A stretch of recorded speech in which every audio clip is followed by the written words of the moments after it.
Muy buenas noches, saludo cordial para todos nuestros televidentes. Gracias por estar con nosotros de lunes a viernes a las 6:25 de la tarde en directo y a las 5:30 de la mañana la repetición. Muchas gracias también para los televidentes quienes nos escriben formulando distintas consultas. Ayer decíamos, revisen muy bien, incapacidades por temas de salud. Todo ese tipo de situaciones las pueden resolver a través de los derechos de petición y las acciones de tutela que se realizan ante las personerías y las defensorías del pueblo, y además son unos servicios gratuitos para todos los ciudadanos. Cuando tengan esas dificultades, antes que buscar un abogado, acudan a las personerías que para eso están hechas. Para esa es su función. Soy Juan Carlos Hurtado Ochoa, abogado, director y presentador de este espacio de servicio jurídico. Hoy vamos a hablar sobre un tema relacionado sobre cómo se pagan los dominicales y festivos, entre otras cosas, porque se han generado dudas sobre cómo opera esta modalidad de pago para los trabajadores. ¿Y lo vamos a hacer con quién? Con el doctor Orlando Hidalgo Campo. El doctor Orlando Hidalgo Campo es abogado, especialista en Derecho Laboral y de la Seguridad Social. También estuvo un buen tiempo en la rama judicial, litigan todos estos temas del derecho laboral y de las pensiones. Y doctor Orlando, buenas noches, gracias por estar nuevamente con nosotros como todos los martes. Y este tema, pues, interesante para definirlo. Sí, Juan Carlos, buenas noches para todos. Vamos a hablar de los dominicales y festivos. ¿Por qué se elaboran dominicales? ¿Quiénes elaboran dominicales? ¿Cómo se cancelan los dominicales? ¿Qué beneficios tiene trabajar un dominical o un festivo? Si se trabaja un dominical o un festivo, ¿tiene alguna compensación? ¿Tiene algún otro día de descanso? De todo eso vamos a hablar. Igual le decimos a los televidentes, no solamente son esas las inquietudes que tienen, y hay televidentes que están programados para hacer otras preguntas hoy, de pensiones, de traslado de régimen, de hecho, también invalidez, de cualquier cosa. Aquí estamos prestos para hablar todo lo que es derecho laboral y pensiones, tema específico hoy, dominicales y festivos. Aunque también, pues, aquí en nuestro libreto también anunciamos un poquito sobre auxilio funerario, que eran algunas inquietudes de programas anteriores. En fin, por eso este es un consultorio jurídico, esa es la verdad, donde todos podemos dialogar y construimos el conocimiento. Hace poco un empleado de una empresa me preguntó, Juan Carlos, yo llevo 30 años trabajando todos los domingos, es decir, domingos y festivos, siempre los trabaja y le dan obviamente el descanso en un día de la semana. Entonces la pregunta me dijo, ¿me pueden cambiar de un día para otro en la empresa y decirme ya usted no trabaja los domingos, sino que va a trabajar otro día de la semana? Y el pago de esos dominicales y festivos, cuando el día de descanso es en semana, ¿se paga con base en el dominical y festivo o en el día ordinario, doctor Orlando? Sí, Juan Carlos. Lo primero, no podríamos hablar de esa figura que le gusta tanto a Juan Carlos, que es del derecho adquirido, que porque este señor viene más de 30 años laborando siempre los dominicales, no. Hay un contrato, un acuerdo de voluntades entre ese empleador y ese trabajador, de cómo iban a laborar. Lo que le entendí no se acordó desde un principio que se iba a laborar todos los domingos, sino que simplemente se le fijó el dominical para que laborara y ha sido una costumbre de que siga laborando los dominicales. Lo importante es que no se violen la normatividad laboral en lo que tiene que ver con el señor para el trabajo de los domingos y de los festivos. No se le violenten los derechos fundamentales, digámoslo así, o los derechos legales que están contemplados en la ley. Mínimo, lo máximo que se trabaja es la jornada de 48 horas a la semana, que pueden distribuirse o están distribuidos entre lunes y sábado. 8 horas diarias como mínimo, o se puede acordar trabajar menos días e incrementando las horas sin que se sobrepase las 48 horas. Dentro de esa jornada están los dominicales y festivos, bueno, está bien, pero si el empleador puede hacer uso de una figura que se le llama el ius variandi, que es por la necesidad de la empresa o del empleador, puede modificar esa contratación laboral, en este caso, ese horario de ese trabajador, y decirle, usted no vuelve los domingos o no vuelve habitualmente los domingos. Va a venir un domingo sí y otro domingo no. Cuando ese trabajador descansa en semana, ¿la remuneración es menor o se paga igual que el dominical del que se está descansando? No, por el hecho, sí, Juan Carlos, por el hecho de laborar el domingo tiene derecho a un día compensatorio en la semana que sigue, ¿sí? Lo que se le va a cancelar con una sobreremuneración es ese dominical o ese festivo que laboró. El día que descansa en la semana se le paga normal un día ordinario. Lo que se le sobreremunera es el dominical, que tiene derecho a un 75% más por haber trabajado ese dominical. Y fuera de ese 75% más va a tener el descanso compensatorio en la semana que sigue. Sí, como trabajador usted dice que puede haber algunas variaciones en la forma de trabajar. ¿Hasta qué punto el trabajador le puede decir al empleador, mire, yo no quiero descansar, yo quiero trabajar un mes seguido y después, o págueme esos compensatorios, esos de descanso, los quiero que me los paguen, no quiero descansar? ¿Eso se puede o no? Juan Carlos, no, porque la finalidad del día dominical o del día de descanso precisamente es ese, para que descansemos y tratar de recuperar las energías y poder empezar la jornada nueva con toda la energía. Cuando se trabaja habitualmente los domingos, o sea, en el mismo mes, 3 domingos, necesita o necesariamente se le tiene que dar un descanso compensatorio en la semana que sigue. La ley lo contempla. Supongamos que entonces ese trabajador acordó con el empleador, no voy a descansar 2 meses, y ocurre un accidente o ocurre alguna situación compleja laboral. ¿Podría ese trabajador argumentar que fue precisamente por el cansancio lo que ocasionó esa dificultad y podría entonces tenerlas de perder el empleador? ¿O eso ya Yo pensaría que sí, Juan Carlos, ya eso sería un debate pues probatorio y ante los estrados judiciales, pero ahí pensaría yo que hay una responsabilidad del empleador y no creería que ningún empleador pues vaya a incurrir en una situación de estas, porque lo que usted dice, el desgaste del trabajador va a ser bastante y puede llegar a ocurrir un accidente, y más si está manejando una máquina o algo, un vehículo, y se le va a preguntar, venga, ¿y usted por qué lleva? Y ahí sí el trabajador va a decir, es que llevo 40 días consecutivos sin descansar, trabajando 8 horas diarias o 10 horas diarias, no he tenido ningún descanso, me quedé dormido por esta o esta otra situación.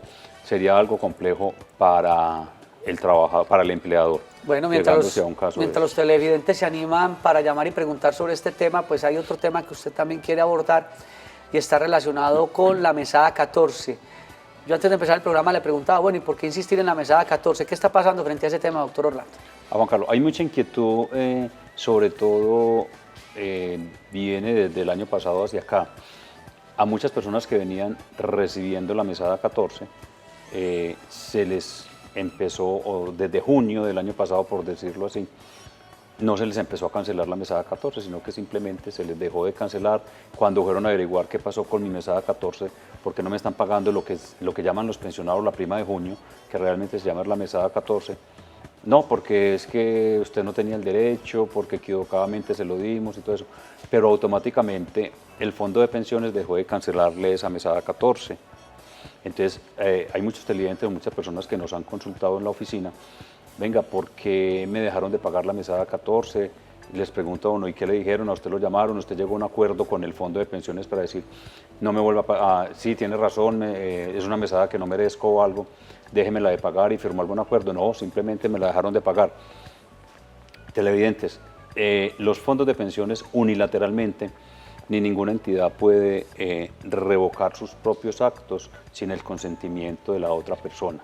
En este caso, los fondos de pensiones necesitan el consentimiento de ese pensionado para decirle, venga, le voy a quitar la mesada 14. Si no hay ese acuerdo de voluntades por escrito con el pensionado donde diga, acepto que me quite la mesada 14, ese fondo de pensiones tendría que recurrir a otros mecanismos para demostrar ante los jueces que realmente le está pagando una mesada que no merece. Consideramos en la oficina que eso no lo pueden hacer unilateralmente y tienen que hacer un proceso previo.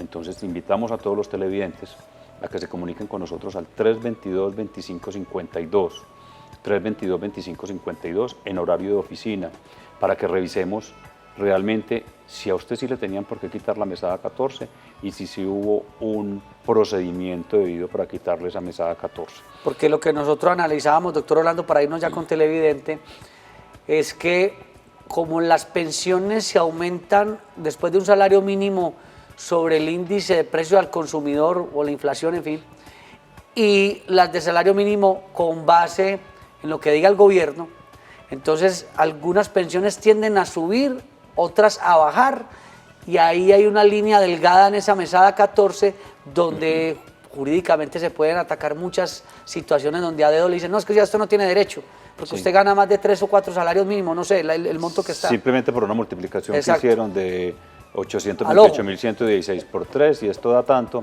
entonces usted está recibiendo esto o en aquella época era esto, entonces no tiene derecho.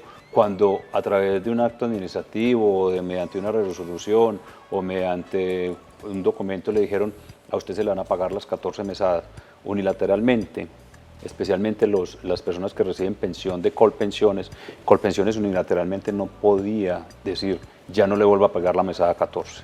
Si se la venía pagando, tiene que haber un acuerdo con el pensionado para decir no le vuelvo a pagar la mesada 14. No arbitrariamente como está pasando. No arbitrariamente.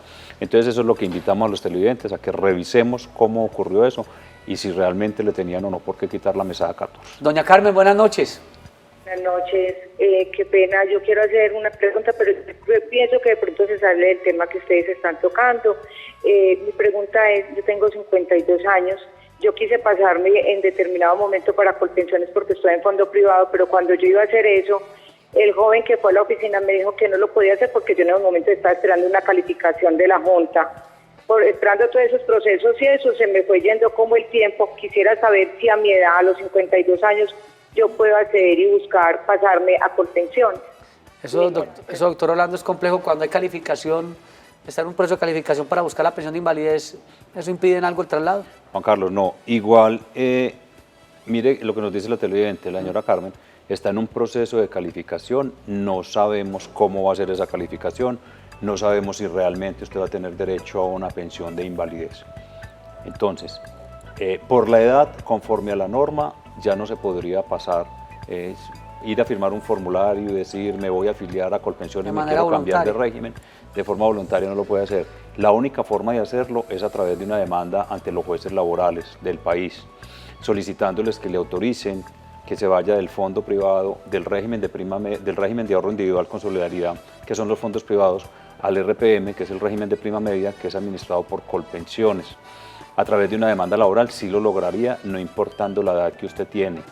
Y buena noticia para los televidentes es que ahora en abril son las sentencias más recientes que han salido de la Corte Suprema de Justicia en su sala de casación laboral, siguen ratificando la teoría que traen desde el 2008 o hace más de 10 años frente a autorizar los traslados a través de demandas laborales. Entonces invitamos a todos los televidentes que ya no se puedan trasladar voluntariamente por la edad, hombres mayores de 52, mujeres mayores de 47 años, que ya no se pueden trasladar voluntariamente, que nos consulten en el 322-2552, 322-2552, revisamos su caso particular para mirar si se puede hacer una demanda y si le conviene, porque igual Juan Carlos, aclaremos a los televidentes, no a todos les conviene irse del fondo privado para el fondo público que es Colpensiones. Tendríamos que hacer un análisis particular y las conveniencias son diferentes. La mayoría de las veces es económica, les va a ir mejor o la pensión va a ser mejor o van a estar mejor pensionados en Colpensiones. Otras personas es porque si se quedan en el fondo privado, así sea con un salario mínimo, no se van a poder pensionar, pero si se van para Colpensiones sí. ¿Cierto? Entonces hay varias circunstancias, pero eso lo analizamos. Por eso los invito nuevamente a que nos llamen al 322-2552. 322-2552. 322-2552. El caso de doña Carmen tendría que analizar varias cosas. La primera, si es una pensión que está pretendiendo de origen laboral o de origen común. Mirar si le conviene o no el traslado, sobre cuáles son los ingresos y los aportes que ella hace en el fondo privado, porque puede que en cualquiera de los dos escenarios hacer o no el traslado le vaya a dar las mismas condiciones, bien sea que logre o no la pensión de invalidez. Entonces es muy importante revisar cada historia, doctor Orlando. Esta dificultad y conveniencia, Juan Carlos, ahora que usted habla de las modalidades de pensión, se da sobre todo es para la pensión de vejez. La conveniencia o no de quedarse en el fondo privado o irse para el fondo público es cuando estamos hablando de la pensión de vejez. Entonces, tengamos cuidado con eso y no nos conformemos con lo que nos están diciendo. Es que usted ya tiene más de 47 años la mujer, usted tiene más de 52 el hombre, ya no se puede ir, infortunadamente se tiene que quedar aquí. No, consultemos, para eso están los abogados, para esto está este excelente programa, para que todos los que nos ven abran los ojos, como decimos, y estén atentos siempre con eso. Vamos a ir a una corta pausa y ya regresamos resolviendo inquietudes en materia jurídica, en su caso, en casa.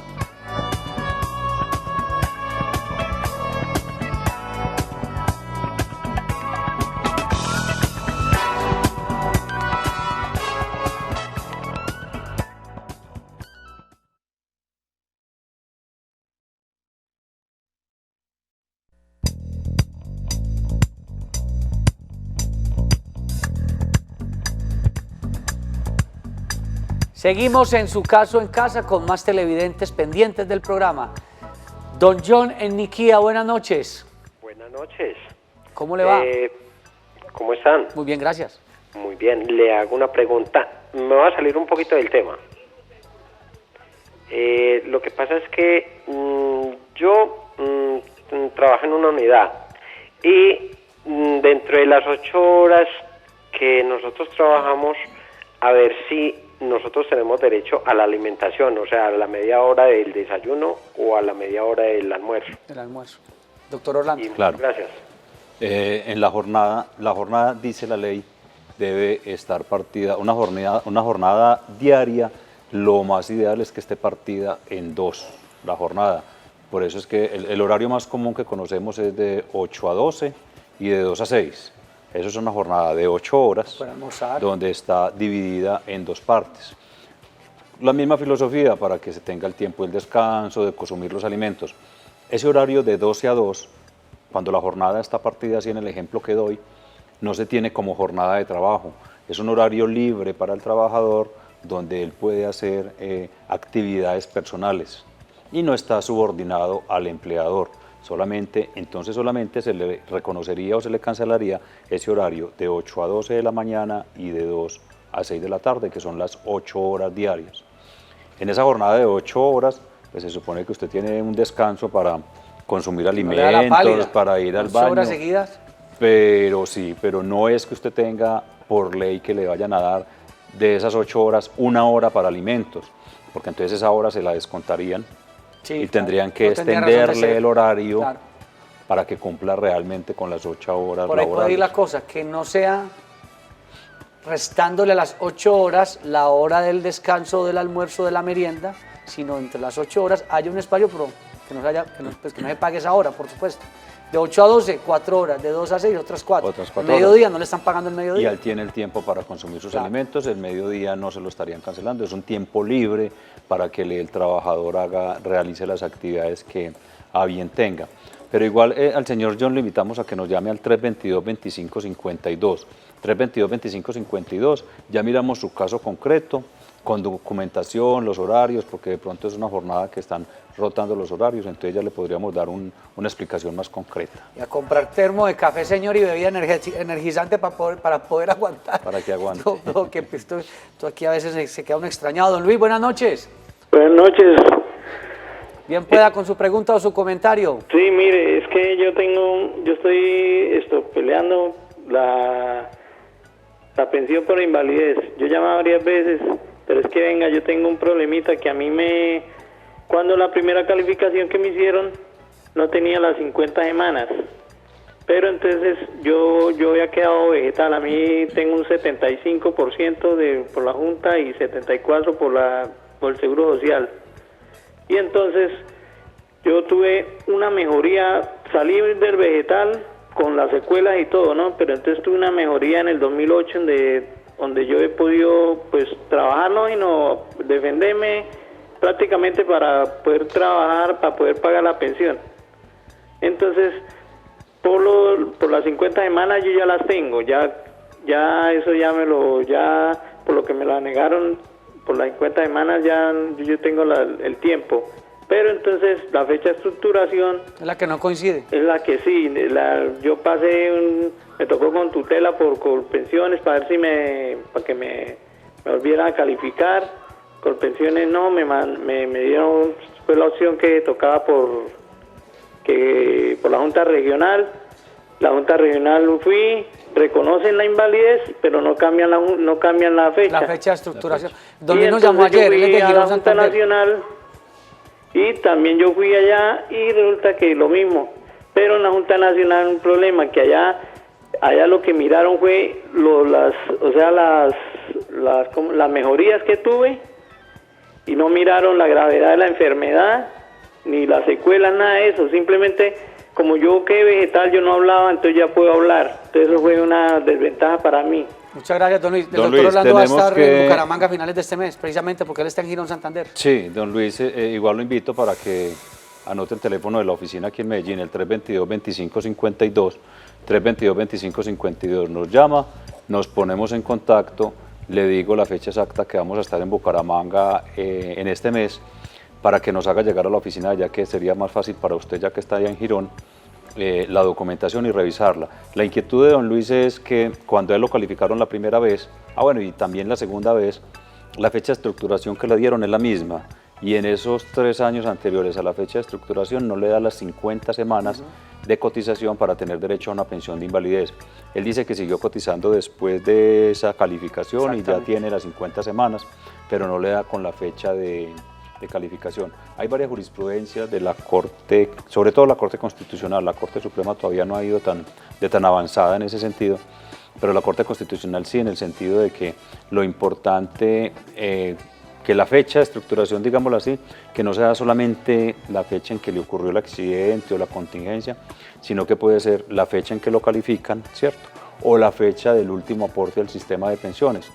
Pero eso tratándose de la enfermedad que sea. Entonces, por eso le digo yo y lo invito a que anote el número del teléfono 322-2552, 322-2552, para revisar y mirar cuál es la enfermedad que le calificaron, a ver si de pronto está dentro de las contingencias que cubre eso. Porque es que hay que hacer una claridad, don Luis, que ayer desafortunadamente no pudimos, el tiempo no nos dio, y esto es para todos los televidentes que tienen esta misma dificultad. Lo que pasa es que los jueces y magistrados están muy juiciosos revisando este tema de la estructuración, porque hay personas que cuando se enferman o tienen la pérdida de capacidades, cuando empiezan a hacer aportes al sistema. Y entonces los jueces dicen, ojo, aquí puede haber un detrimento porque esa persona empezó a hacer los aportes, y empieza esa duda razonable en materia jurídica, que es lo que se tiene que entrar a revisar, doctor Orlando. Sí, hay que mirar, a ver, entonces la Corte Constitucional ha dicho que si se trata de una enfermedad degenerativa, congénita o progresiva, sí podría ser que cotice en cualquier tiempo, porque lo que se analiza es realmente usted hasta cuándo fue útil laboralmente. Puede que teniendo una enfermedad congénita o degenerativa, hay personas que vienen con una situación de salud especial desde el nacimiento, pero en cualquier momento de su vida fueron útiles laboralmente, como lo dice la Corte Constitucional, y lograron hacer aportes al sistema. Luego se hacen calificar y les dan esa estructuración y logran cumplir con las semanas. Teniendo en cuenta esto, es que la Corte Constitucional, que es más avanzada o más de avanzada y más atrevida, digámoslo así, le ha reconocido pensiones de invalidez a ciertas personas. Entonces, por eso que yo invito al televidente que estemos pendientes para revisarle esa documentación. Claro que sí. Don Harvey, buenas noches. Buenas noches. ¿Cómo le va? Muy bien. Bueno, don Harvey, continúe con su pregunta o su comentario. Bueno, 2 preguntitas. Primero, si uno trabaja un dominical nocturno y trabaja horas extras nocturnas para un dominical, ¿qué valor tiene esa hora extra de recargo nocturno? Y si fuera de ser hora extra, también se le aplica el recargo nocturno. ¿Y la segunda pregunta? Y la segunda es, si yo trabajo un domingo festivo y tengo derecho a un descanso entre semana, si yo trabajo domingo y lunes festivo, tengo derecho a 2 días de descanso. Perfecto. Muchas gracias, doctor Orlando. Listo. Entonces vamos con la primera pregunta. Si trabajo, ya habíamos dicho al principio del programa que por el solo hecho de trabajar dominical, por ser dominical, entonces tiene derecho a un recargo del 75% por haber trabajado ese dominical. Por trabajar horas extras nocturnas, se tiene derecho a un 75% de recargo sobre esa hora, ¿sí?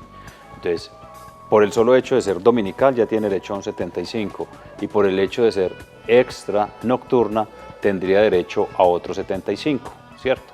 Entonces tendría derecho a un recargo de el 1.5% por ese hora extra dominical nocturna. Anote el número 322-2552, me pega una llamadita y le termino de aclarar sus dudas, porque el tiempo en la televisión es muy corto y ya se acabó. Muchas gracias. Y el televidente cree que es que nos están cortando, no, nos toca, hay que cumplir. Tiempo, sí. Ya viene el noticiero. Doctor Orlando, muchas gracias. Feliz noche. Estuvo con ustedes Juan Carlos Hurtado Ochoa en la dirección y presentación de este espacio de servicio. No se vayan, porque ya viene la emisión central de Teleantioquia Noticias, porque Teleantioquia siempre te ven grande.